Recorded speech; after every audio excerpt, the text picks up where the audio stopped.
Hello student, welcome to my YouTube channel. Student, आज हमारा topic है geometric progression GP. Student, GP क्या होती है? हम कुछ एग्जाम्पल लेते हैं। इससे पहले हमने एपी पढ़ी। तो एपी में तो क्या होता था, या तो ऐड होता था या सब्ट्रैक्ट। तो यहाँ देखते हैं हम 2, 4, 8, 16। मैंने एग्जाम्पल लिया 2, 4, 8, 16 डैश डैश डैश। इस तरह का एग्जाम्पल है। यहाँ दोगुना हो रहा, 2 दूना 4, 4 दूना 8, 8 दूना 16। कह सकते हैं सेकंड टर्म में फर्स्ट टर्म का, मतलब अगली टर्म में पिछली टर्म का डिवाइड करते हैं तो 2 हो रहा है, 2 आ रहा है, तो दोगुना हो रहा है। तो यहाँ 4 में 2 का डिवाइड देना है 2, 8 में 4 का 2। इस तरह एक फिक्स नंबर आ रहा है कांस्टेंट 2। सिमिलरली 1/2 यहाँ तो मल्टीप्लाई हो रहा है, 1/2, 1/4 यहाँ 2 का डिवाइड हो रहा है। तो A2 upon A1 equal 1/4 upon 1/2। तो 1/2 ऊपर चला जाएगा, 2/4 हो जाएगा, तो 1/2। Here A2 upon A3 upon A2 equal 1/2। इस तरह हमारे पास यहाँ से ये क्लियर है कि इस तरह के सीक्वेंस में क्या हो रहा है। इस तरह का जो सीक्वेंस है वह क्या कहलाती है? GP, geometric progression. A sequence in which each next term is obtained by multiplying या dividing by the defined number constant is called GP, implies AK plus 1 upon AK। मतलब अगली टर्म अपॉन पिछली term equal क्या आना चाहिए? Ratio. ये जो ratio है कांस्टेंट है, वेयर के की वैल्यू ग्रेटर देन इक्वल 1। तो 1 से बड़ी होनी चाहिए, क्योंकि सेकंड टर्म का हम फर्स्ट का भाग देंगे या मल्टीप्लाई करेंगे। Here sequence A1, A2, A3 is AN लिया है मैंने। तो स्टूडेंट, इस तरह की जो टर्म कहलाती है, क्या कहलाती है? ये सीरीज, ये जो सीक्वेंस है वह जीपी होती है। अब जनरल फॉर्म ऑफ जीपी क्या होता है? General form GP, let A equal first term, R equal common ratio and L equal last term. Then इस तरह A, AR, AR square, AR cube, AR 4 dash dash dash, last term A R की power n-1। Here general term of GP क्या होती है? Tn equal, ये तो हो गया जनरल फॉर्म है स्टूडेंट। हियर को R कॉमन रेशो है, Tn इक्वल या An इक्वल A R की पावर n-1। इसको लास्ट टर्म ही बोलते हैं स्टूडेंट। हियर एक बार और देखिए आप, यहाँ पर ये तो हो गई क्या? General form of GP.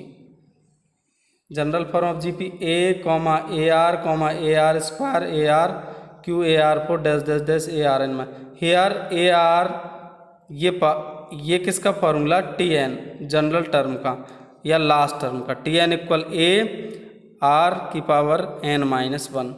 Next है student sum of n term of a GP, जिसको हम Sn से डिनोटेड करते हैं। यहाँ सम, तो हमने एपी में पढ़ा था सम क्या होता था? n/2 2a plus n-1d। यहाँ सम क्या होता है? Sn equal A 1 minus R की power n upon 1 minus R. Student, simple है, 1 माइनस आर हो रहा है, तो यहाँ क्लियर है क्या किसके लिए फॉर्मूला? जब आर की वैल्यू 1 से छोटी हो, r इज लेस देन 1, उस कंडीशन में। Here A equal first term, R equal common ratio and student, और इस फॉर्मूले को इस तरह भी Sn इक्वल A R की पावर r की पावर n-1 अपॉन r-1। ये किसके लिए? जब R की वैल्यू 1 से बड़ी हो। जैसे मैंने इसके लिए जब 1 से छोटी वैल्यू होती है, इसके लिए मैंने एक एग्जांपल लिया है। ये जीपी है 1/3, 1/9, 1/27, 1/81। यहाँ 3 का डिवाइड हो रहा है, तो यहाँ कॉमन रेशो कितना है? इसमें इसका यहाँ कॉमन रेशो 1/3 है, जो 1 से छोटा है। इसके लिए ये फॉर्मूला काम आएगा। यहाँ Sn इक्वल कितना है स्टूडेंट? 5। ये एग्जांपल है जीपी का 5, 25, 125। तो कितना है? 5 मल्टीप्लाई हो रहा है, तो कॉमन रेशो कितना आ गया यहाँ? तो इन दोनों के हम वो निकाला जाए सम ऑफ जीपी, तो इस फॉर्मूले का ऐड करेंगे, इस फॉर्मूले का यूज करेंगे इसमें इसका। नेक्स्ट है सम ऑफ इनफाइनाइट जीपी। यहाँ तो ये फाइनाइट के लिए है स्टूडेंट, यहाँ इनफाइनाइट जीपी का हम सम निकालेंगे यहाँ से इन्फाइनाइट जीपी का हम सम निकालेंगे, तब हमारे पास formula A plus A R plus A R की पावर 2 प्लस आर की power 3 plus dash dash dash infinity. ऊपर वाले फॉर्मूले किसके लिए थे स्टूडेंट, मैं बता देता हूँ एक बार। ऊपर वाले फॉर्मूले में सीरीज क्या थी, A plus A R square plus dash dash dash, इसमें क्या था, ए आर की power N minus 1। But sum of infinite series में क्या है, यहाँ पर इनफाइनाइट है इस जगह, उसमें क्या था, ए आर की पावर एन माइनस 1। तो इसका formula S N equal A upon R minus 1 minus R कब है, जब आर 1 से छोटा है। यदि आर 1 से बड़ा है तो एस इन्फिनिटी कितना आएगा स्टूडेंट, ये इन्फिनिटी आंसर आएगा। हियर जैसा कि इस एग्जाम्पल मैंने लिया, इसका सम ज्ञात करना है आपको, इसका सम कितना है, कहाँ तक एलसीएम लोगे, ये इन्फिनिटी है। तो यहाँ इन्फाइनाइट तक हमारी सीरीज जा रही है, कितनी है लास्ट में, इन्फाइनाइट तक। तो हियर आर इक्वल 1/2 अपॉन 1, तो ये 1 से छोटा है, तो S N equal A upon 1 minus R, तो 1 अपॉन 1 माइनस हाफ, और हाफ 1 में से हाफ माइनस करेंगे तो हाफ आएगा, तो 2 अपॉन 1, तो ये इसका सम कितना आएगा स्टूडेंट, 2 आएगा। नेक्स्ट है स्टूडेंट, नेक्स्ट फॉर्मूला है ज्योमेट्रिक मीन, जीएम। हमने एम पढ़ लिया था, एम क्या होता था, एम में A equal A plus B upon 2। यहाँ GM of A and B, 2 positive number का जीएम क्या होता है, अंडर रूट ए बी। ध्यान रखना है यहाँ ए और बी कैसे है, ये दोनों पॉजिटिव है। कैसे, A greater than 0, B greater than 0 है, दोनों नंबर पॉजिटिव है। If student A comma G comma B are GP है, यहाँ क्या है, जीएम ज्योमेट्रिक मीन को हम जी से डिनोटेट करते हैं, कैपिटल जीएम। देन स्टूडेंट जब ये तीनों नंबर जीपी में है तो कॉमन रेशियो सेम होगा, G upon A second upon first, third upon second, इस तरह कॉमन रेशियो सेम होगा। यहाँ से क्रॉस मल्टीप्लाई करेंगे तो क्या आएगा, G square equal A B, imply G equal under root A B लिख सके। अकॉर्डिंग जैसी गिवन कंडीशन होगी उसके अनुसार हम फॉर्मूले यूज करेंगे।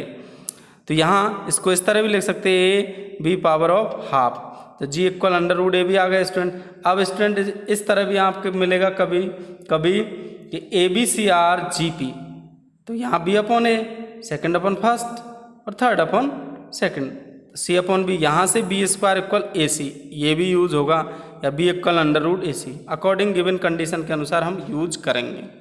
तो कह सकते हैं G M of A and B का इस कंडीशन में क्या है, under root A C, first और थर्ड का रूट, इसमें क्या है, अंडर रूट ए बी। अब नेक्स्ट स्टूडेंट हेडिंग या note, to find n geometric mean number between 2 number, 2 number के मध्य 2 नंबर के बीच में एन ज्योमेट्रिक मीन कैसे फाइंड करते हैं, यार इसका नोट मान लो, इसको नोट क्या है, let G1 G2 Gn dash dash dash n between positive number है और ए बी के बीच में है, such that A comma G1 comma G2 dash dash dash Gn comma B is GP, ये जीपी होगी। तो हेयर स्टूडेंट क्लियर है, जो ये टर्म होगी वो कौन सी है, बी। सबसे पहले नंबर ऑफ टोटल टर्म कितनी है, यहाँ पर अंदर अंदर तो एन है, एक ये और एक ये, कितने होगी, n+2।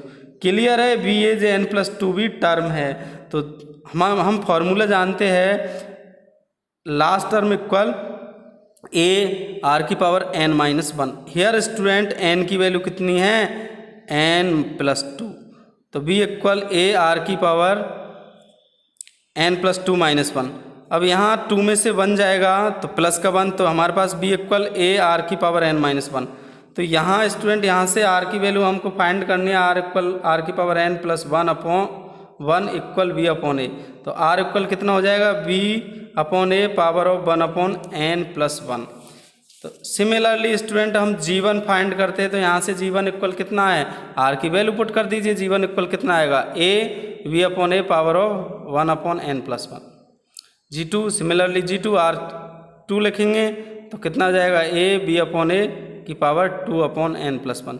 सिमिलरली G3 आ जाएगा, Gn के लिए A Rn आ जाएगा, तो यहाँ से कितना आ जाएगा, A multiply B upon A power of n upon n+1। Next है student relation between AM arithmetic mean and geometric mean. AM GM में रिलेशन क्या है, बहुत सिंपल सा स्टूडेंट, लेट ए एम को तो मैं ए से डिनोटेड कर दो कैपिटल, जी एम को कैपिटल एम से डिनोटेड कर दो। Between two positive number A और बी के बीच में क्या है, ये तो है ए एम अर्थमेटिक मीन, ये है ज्योमेट्रिक मीन। देन हम जानते formula arithmetic mean equal A plus B upon 2 और geometric mean root A B. Since मैं ए एम में से जी एम घटा दूँ, ए माइनस जी कितना आएगा, A plus B upon 2 minus under root A B. 2 यहाँ एलसीएम ले लीजिए इसका अपॉन 1, तो कितना आ जाएगा, A plus B minus 2 root A B upon 2। Here student इसको क्या लिख सकता हूँ मैं, ए को अंडर रूट ए का whole square plus under root B का whole square minus 2 under root A under root B. अब ये स्टूडेंट एक फॉर्मूला हमने पढ़ा क्या है, ए प्लस बी का होल स्क्वायर, बट यहाँ क्या है, ए के स्थान पर रूट ए है और बी के स्थान पर रूट बी, तो किसका होल स्क्वायर है, रूट ए माइनस रूट बी का होल स्क्वायर अपॉन 2 आ जाएगा। अब स्टूडेंट हम जानते हैं कि किसी भी नंबर का स्क्वायर हमेशा पॉजिटिव है और यहाँ 2 भी पॉजिटिव है, तो जो भी नंबर आएगा या तो 0 आएगा क्योंकि एक इक्वल भी आ जाएगा जब तो 0, या 0 से बड़ा आएगा हमेशा, क्योंकि हम जानते हैं किसी भी नंबर का स्क्वायर हमेशा पॉजिटिव आता है। अब स्टूडेंट ये नंबर पॉजिटिव है तो a माइनस जी भी कैसा होगा, एल एच, जब आर एच एस पॉजिटिव है तो एल एच एस भी कैसी होगी, greater than equal 0। a minus G is greater than equal 0 implies a, इसको राइट हैंड साइड में इधर ले जाइए या दोनों ओर क्या कर दो, g ऐड कर दो, सो कितना आ जाएगा, implies a is greater than equal g। तो स्टूडेंट क्लियर है, हमेशा जो अर्थमेटिक मीन्स होती है वो greater than equal geometric means की होती है। इस तरह हमारे फॉर्मूले ज्योमेट्रिक मीन से संबंधित ऑल फॉर्मूले कंप्लीट है। Thanks students.